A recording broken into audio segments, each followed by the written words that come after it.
Welcome to the Honest Media. Today is January 25th, 2018. We have a lot to talk about today. Trump is, of course, in Davos, Switzerland. We've got a lot going on. He has agreed to talk to one Robert Mueller if he wants to. And, of course, there are lots of ways the deep state is trying to undermine our president. But at the same time, our president is doing all kinds of things to keep this country strong, keep this country engaged. I do have a special guest this week. We have Dan Lyman joining us through Skype. He is actually on the ground in Davos. Dan is, of course, a foreign correspondent for InfoWars.com. He's done a lot of writing. We quote him all the time on the show. You may not even know it. He's been on the show numerous times before, but this is the first time Dan has been sent out on assignment by InfoWars. Dan, welcome to the show. How you doing, Tom? Good to be with you. I'm doing all right. And again, thanks for coming on. Tell us a little bit about, well, first of all, explain Davos, Switzerland. It's the World Economic Forum that's happening there, but tell us a little bit about, what is the region like? Why Switzerland? Well, I think Switzerland, for the reasons that it's an elite place. It's independent of the EU. It's a very independent country in general. A lot of these people that are attending this event tend to stash some of their cash here. It's definitely a safe haven for money in many ways, and a lot of the people that are attending Davos have lots of that. So that's one reason. Davos in particular. I'm sorry, Davos. Got to break that old habit. It's Davos in America, Davos here. Right. In Davos, it's known and has been for a long time a vacation spot for the Swiss. It's up in the Swiss Alps, very high altitude, and it's very secluded, hard to reach in general. Even by train, there aren't a ton of trains that come in and out of Davos. Right. So it's generally more private than even a lot of the areas in Switzerland are. And it's a great place for them to enjoy themselves and experience the quality of life that they are accustomed to. Sure. And of course, we have pretty much every global elitist there, and President Trump. I don't want to lump him into that, but you actually got a chance to see the president landing today, and I think we've got some video. It may not get in the Facebook version of this. In fact, I don't think it will, but we'll definitely splice it in later tonight. So tell us just a little bit about what that was like to see President Trump's helicopter land there in Davos. Yeah, that was pretty amazing. I have to be honest, I was not aware that he was going to be landing in Davos today. I knew that he was coming to Switzerland. I wasn't aware of what time or if that he was going to hold meetings outside the city. But as I was coming in on the train, I happened to pass the helipad. Wow. And there were a lot more people there than typical today. And so I said, I better get down there. And it was a bit of a horse race because I had a feeling that it was happening soon because I knew just based on the timing of his flight that he'd be in soon if he was coming in. And there is a lot of snow on the ground, so it's just hard to move in general. Right. And you have to stay on kind of the paths. And once I got down there, I realized that it was the moment and he was coming in and he hadn't reached us quite yet. To reach the area closest to the helipad where most of the international media was stationed, I did have to charge through like 4-foot mounds of snow that they had a little layer of crust on top so you could kind of stay on top, but I was falling through a lot. It was a horse race, and then I ran across a live train tracks. I had to hop up the other side. It was pretty wild, but just as I was getting up to the edge of the helipad, the president's helicopter, Marine One, and his escort of 6 military helicopters or Secret Service or whatever they were, plus another presidential helicopter with staff members were all approaching over the mountains. It was spectacular. Wow. And of course, I bring up, sorry, Craig, did you have something to add there? No, I was just saying nice. It would have been cool to see. Well, I wanted to bring that up for a specific reason and Alex Jones broke this down while you were reporting live on InfoWars yesterday. You've been doing all kinds of reports. You were on the Alex Jones show yesterday afternoon during the third hour. I encourage viewers at home to go find that on YouTube, on social media, and rewatch that. But Dan, there is a thought process toward why Trump is appearing, because last year he didn't go. He sent the mooch, and the mooch was kind of just there to feel things out, a lot of people think. So what are people saying, why is Trump going personally this year? At least, what have you heard? Well, I think that the general consensus is that he's definitely there to do a victory lap. Right. In a way, he can kind of rub it in their faces without even rubbing it in their faces. If you saw his entrance, I believe it was either at the hotel. I think it was at the hotel, which is the Right. Intercontinental that he's staying at. I don't think he's been to the Forum yet, but it was an amazing, just breathtaking. The entire international media and everyone present was almost silent as he was coming up the stairs. So there was I spoke about this with Alex last night as well, but there was an article out of the New York Times a couple days ago saying Fox entering the globalist henhouse. And I think that was a rare moment of truth from the Times, but I do say that it's more of like a lion entering a viper pit. He's far above all of these people. Individually, they hold not a candle to him, but Right. collectively they do have their own, power to them.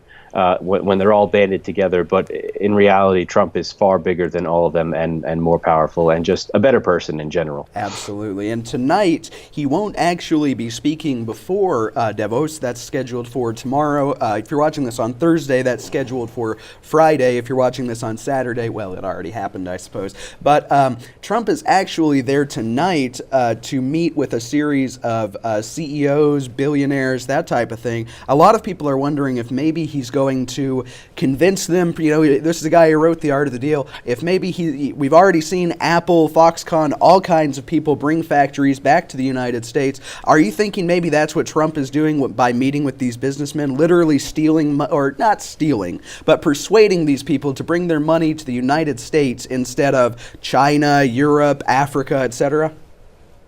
Without question, things are looking up in the United States. It's going to be a long climb, but it's so evident that things are going very well so far economically under the Trump presidency. Just in 1 year, the amount that is turned around. And money talks. For a lot of these people, money is more important even than their globalist principles. So, I mean, when you have Apple reinvesting in the country in the way that they are, they're a flagship company. These other companies are going to look at that and say, you know what, let's get in on the game because Trump is going to make it appealing for them. And he's even competing with, the Irish corporate tax rates. Right. So there's no question that money's going to come pouring back into the United States. And I think that's something truly exciting. We've got to take a moment off. When we come back, we're going to continue with Dan Lyman of InfoWars. He's a foreign correspondent. I want to know exactly what the globalists think of Trump. We talked about this is a lion entering the viper's den. I want to talk some more about that. Angela Merkel had some choice words to say recently. And also, it seems as though Antifa is present at Davos, Switzerland, which is very, very odd. Don't go away. We'll be right back. You're watching The Honest Media. I'm Tom Pappert with Craig Chrysler. Our special guest today is Dan Lyman, foreign correspondent for InfoWars.com. We'll be right back.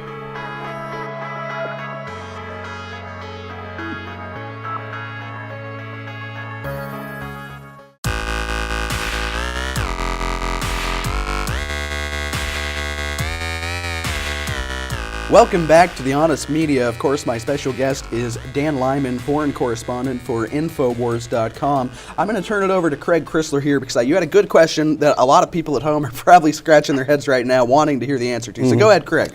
Hey, Dan, I was wondering if you could explain what this event exactly is, because I'm sure most people have no idea. It's kind of a secretive event, which doesn't really get talked about. So Right. maybe you can break it down for us. Sure, no problem. I can give you the gist of it. It's approximately 2,500 to 3,000 of basically the world's most powerful people. Not all of them, and it changes every year. So, for instance, Jean-Claude Juncker, which is the president of the EU Commission, he was scheduled to be there this year. He didn't make it. Last year, it was President of China, Xi Jinping. He didn't come this year. Putin's not there this year. But each year, the cast of characters changes, but it's generally 2,000 to 3,000 of the most powerful people in the world from all sectors. So it would be heads of state, ambassadors, their cabinets, businessmen, professors, people that are shaping the future of culture. You have artists, musicians. Elton John is there this year, Kate Blanchett. And basically it's an opportunity for them to all get together and collaborate on the agenda that they're going to be pushing for the coming year. So this year, one of the main focuses is women the Me Too movement, Right. Time's Up, all that stuff. And then also for the last few years running, it's global warming and the refugee crisis. So they get together, they talk about these things. But then in addition to that, another important component is that it's their chance to all hobnob. So Right. they're having parties late at night. They're having important dinners, as Trump is tonight even. And it's their opportunity to talk face to face. They're all in one place at one time. A lot of business deals are cut. The beginnings of business relationships are started. And then for some of the people there who just have enough money to go there, which I think the ticket price is like 20 to 22,000 just to go if you're just a pleb that has a lot of money. Some of them are just there to party and to hobnob. So it's basically a less secretive Bilderberg meeting. Exactly. It's Bilderberg. It's Bilderberg on steroids, but not quite as exclusive as Bilderberg. So you can look at it either way. So now I want to talk a little bit about, because again, Trump, it is a lion going into the viper nest, because we have people like Angela Merkel, and you mentioned, before I even get into that, everything that they talk about, from Me Too to global warming, these are all, in our minds at least, nothing but globalist shtick at this point. I mean, we all know it's a big scam. The climate changes every year. It has for thousands and thousands of years. Every day. The Me Too movement is largely, I mean, yes, you can. It's horrible that women are sexually harassed, assaulted, and abused. But then you look at some of them, like the allegations against Aziz Ansari, where it sounds more like a girl regretted sleeping with him and then went on to write a hit piece about him. So, you know, a lot of these things are just globalist talking points. And I want to talk about what has the reaction been from your perspective of world leaders to nationalism, America first. You know, is this just a big opportunity for them to rail against Trump? In a way, the theme, they create a theme every year for the kind of a slogan, and I think quoting it is creating a shared future for a fractured world. Wow. And I mean, if you know the way that they speak, it's a lot of doublespeak Right. and kind of coded messages to each other that they know what they're talking about. It is a dig at nationalism in general. They see their globalist their construct is starting to break apart in Europe and the United States and in other areas as well, just kind of more under the radar. But they're starting to be very concerned about that. So this is they're probably crying on each other's shoulders a bit too. And with Trump being there, in my mind, it's in a way he's spitting in their eye. Right. And saying, showing them that he's not intimidated by these people, and one of the things that I do on a pretty regular basis, I cover European politics, the rise of populism and nationalism in Europe. Absolutely. And it is building a lot of steam from east to west across the continent. And I think a lot of credit has to be given to Trump and also Brexit to embolden a lot of people and make them feel like they're not alone when they oppose globalism, and the globalists feel that now at the top. Absolutely. At one point during her time there, Angela Merkel was asked about the rise of nationalism in Europe, and this is a direct quote. It comes from InfoWars.com. The title of the article is "Globalists Unite: Elites Target Trump Nationalism at Davos." And the quote from Angela Merkel when asked about the rise of European nationalism, she said, "I hope it's not going to grow, but it is a poison. Germany wishes to be a country that lends its contribution in the future to solve problems of the world together. We think that shutting ourselves off and isolating ourselves will not lead us into a good future. Protectionism is not the proper answer." And of course, this isn't the definition of protectionism, but Angela Merkel is one who does not like, well, it is in a way. She doesn't like protecting her people. Just ask all those poor women who were raped 2 years ago during New Year's Eve, or ask the women who had to go to the special safe zones for women just last year, because that was the only place that they were allowed to go. Dan, I want to ask a little bit more about, well, you've seen some interesting things there. You've seen something from the New York Times, and you've seen something from... the Truth Campaign. The Truth Campaign. Tell us about that. Sure. There's Davos is reachable by train for Right. a lot of people, and so there are a lot of people that are attending that are kind of the lower among us. We don't take the helicopters to the event. Our carbon footprint is very low at this event for those of us who are going there just to work. But on the trains in the area, there's just little places for advertising, and typically it would just be local Swiss advertising. But this week, on some of the trains within an hour's reach of Davos, there are advertisements from the New York Times that say, "Truth, it matters more now than ever." And I thought that was so funny. I'm sure that many of the people that were riding the train with me who are working there from the mainstream media probably ate it up, but I thought it was hilarious. If you put your sunglasses on, does the message change? Like the meme, does it change to "we are only fake news"? Now, I find that fascinating because, as you say, it's a lot of journalists, a lot of people in the media who are seeing this. It's not necessarily the average Swiss person. So I wonder, why on earth are they advertising to each other, do you think? That's a good question. I don't know. I guess I don't know the answer to that question. I guess they need to rev each other's backs. I guess don't know. so. There is a lot of traffic on the trains that is, they're tourists and they're going there to ski and all that, so maybe they're trying to target that. Maybe they're advertising that Donald Trump is the truth. He's there, so therefore he is the truth. Okay, Dan, don't count on it. Don't count on it. I think we're going to get one more segment with you, but I'm not sure. We'll have to confirm that here in the break because it sounds like they need you live on InfoWars. So if we don't bring you back, I want to thank you, but we do need to take a minute off. We're The Honest Media. I'm Tom Pappert here with Craig Chrysler. Our special guest is Dan Lyman, foreign correspondent for InfoWars.com. We'll be right back.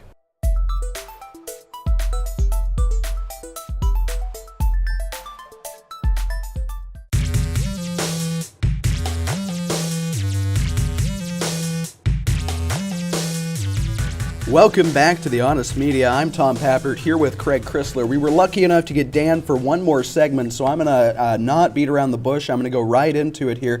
Dan, what should we expect? Donald Trump is going to be talking, he's going to be speaking before everybody there tomorrow night. What do you think we should expect to hear tomorrow? From what I've heard, and he is unpredictable, but I've heard that he's going to deliver an America First message. Some say that it's going to sound a lot like his inauguration speech. Sure. But I think that he's an amicable guy and he's agreeable to an extent. I don't think he's going to spit in their faces, but I think that he'll give an olive branch. He'll offer it out there because I do think that he would like to see unity between even the EU or the European nations and the U.S., whether it's bilateral trade agreements or dealing with the EU directly. But I don't think that he seeks to drive a wedge between us. But I do think that he has definitely the fortitude and the intention to not play ball with them the way that that presidents in the past have. So even just him speaking a positive, plain message about nationalism and just economic prosperity that they are generally opposed to will definitely leave them shaking in their boots. Absolutely. Hopefully he'll tell them all S-holes. Be S-hole. Now I want to ask you, you had an article out, you collaborated on it with Kit Daniels at InfoWars, who is a great guy.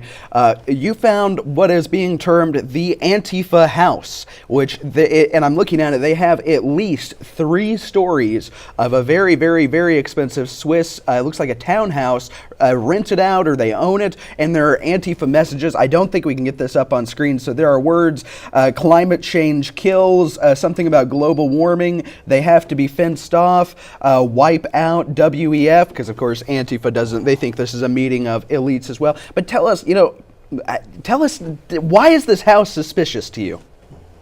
It was interesting. I was walking around yesterday, and I kind of happened up a hill. There's, it's kind of set in a valley, and there's big mountains on either side. Sure. So I was walking up a hill, and there's an area where a lot of the media personality just kind of passed through, and a lot of the broadcast trucks are parked. And there's this huge. It's a house. I guess that's what you would call it. It's right. At least 4 or 5 stories if you include the garage and the bottom. And it faces where everyone's walking, and it has these big balconies. And from the balconies are hung all these banners. And specifically the global warming one. There's one where it's a Molotov cocktail, and it has Trump written on the cocktail, and they've crossed out the MING at the end of warming, and it's just global war, and it's Trump with the Molotov cocktail. And then on the side of the balcony, a little less conspicuous, is the Antifa flag. So I did a short report on that because I thought that was interesting. And in my mind, a lot of these media personalities there, they could easily cover this, and I don't think that they will. Well, of course not. It doesn't suit their narrative. And I want to point out that, I mean, Antifa, you see these guys, Craig. I mean, they look like they're wearing DAV clothes or Goodwill clothes. They don't look well groomed ever. I imagine if you get close enough to them, there is an odor. So how much would you say this building would cost to rent if they were actually just going to rent it for like a week or whatever? Gosh, it's hard to say, but it's definitely expensive. So the scenarios that I have in my mind are either that somebody owns that entire property, which would mean they're pretty wealthy, especially to be in Davos, and then they've hung this from their own balconies. There's no way that someone rents all the different possible apartments inside. So it also could be a vacation rental, but then you'd have to rent the whole thing to have access to all these balconies. Right. And in my mind, I find it hard to believe that even as a vacation rental, a standard, vacation rental, that you could just hang a bunch of propaganda that's kind of inflammatory from the building. So it's very suspicious. There's no way that it wasn't expensive to at least have access to that property. So I have my questions about who's running that show there. And now for the remainder of the segment, I just want to point out, you had an article last week on InfoWars, and I kind of, you're in the middle of it, so I want to talk about this for a minute, especially the Antifa tie-in. It is very suspicious for them to be there and have the financial capabilities to get that building. But you had an article last week titled, Soros EU on Verge of Breakdown. Collapse of Superstate is Practically Inevitable. And of course, we have a quote from Soros in your article. It's deja vu all over again with one big change. The dominant ideology in the world is now nationalism. It's the EU that's the institution that's on the verge of breakdown, and Russia is now the resurgent power based on nationalism. So tell us a little bit about, in your mind, how all of this links together. I mean, you've got all of these globalist, borderline communist leaders really coming together, rubbing shoulders, crying on each other's shoulders, as you said a minute ago, and meanwhile, you've got Soros, the guy funding, let's be honest, a lot of the people who are there, saying this is all about to fall apart. Is that true? Is that what's happening?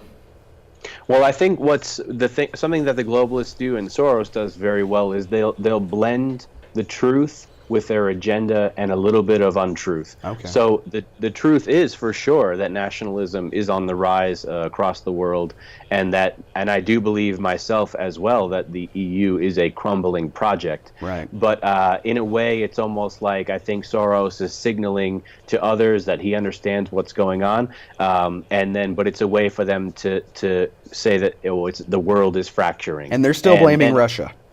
And then to blame Russia, exactly. Right. And I think there is truth to that as well. Russia is still kind of independent of the globalist system in a way. Sure. Putin doesn't necessarily play ball with these people the same way that they all play ball with each other. Right. So there is truth, but there's also deception, but there's also an advancement of the agenda at all times. That's a very Alinskyite tactic. Always be advancing the agenda no matter what you say. So there's truth in there, but it's for different reasons and from different perspectives than I would say that you or I might see it. Well, and of course, I don't know how much stock we can put in a Nazi collaborator, a Jewish Nazi collaborator, nonetheless, turning his own community and rounding them up and sending them to concentration camps. I don't expect that guy to spend a lot of time telling the truth in general. But Dan, I know we're getting into the second half of our segment, so let's go ahead and get your social media channels out there. If people want to follow you on Facebook, follow you on Twitter, read your articles, how can they connect with you, Dan?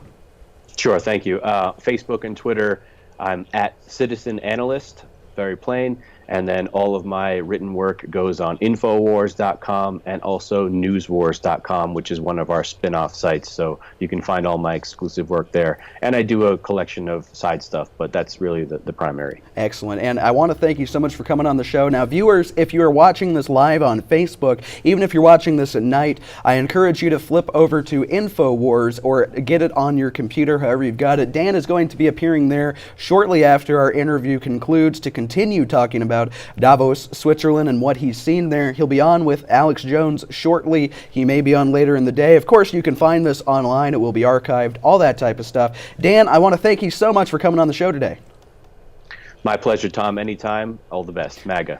MAGA to you, too. We'll be right back after the break. You're watching The Honest Media with Tom Pappert, Craig Chrysler. Again, my special guest was Dan Lyman, foreign correspondent for InfoWars.com. We'll be right back.